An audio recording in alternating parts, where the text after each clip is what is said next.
G'day YouTube. This is just a super simple and quick video to show you guys how to install the Chrome web browser in Linux Mint 19.1.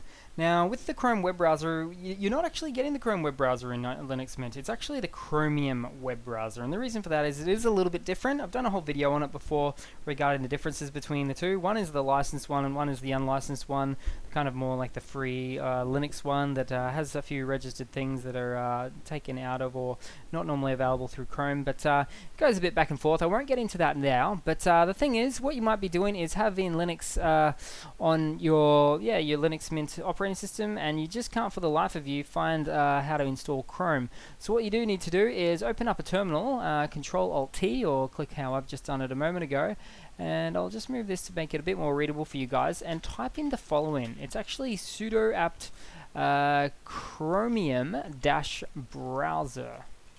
This is the way it's going to work. So hit enter, throw in your password, and off you go. Actually, to be honest, I actually started installing it just a moment ago, which gave me the idea for the video there, but if we go ahead, this is what you'll see next.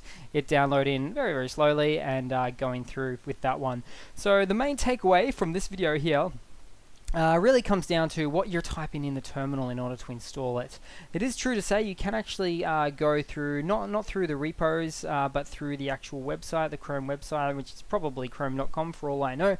But this is the simplest, fastest, and the expected way to have any version of Chrome, the Chrome web browser, in this case, aka Chromium browser, on your Linux Mint desktop environment. This also works for Ubuntu and a few other distributions there, but these are really the main ones here, Linux, Mint, and Ubuntu. So that's pretty much it, guys. I wanted to quickly show you that, as it can get a bit confusing, and this is really what you want. So cheers, guys. I hope you've enjoyed. Please leave a comment and subscribe and all of those good things there.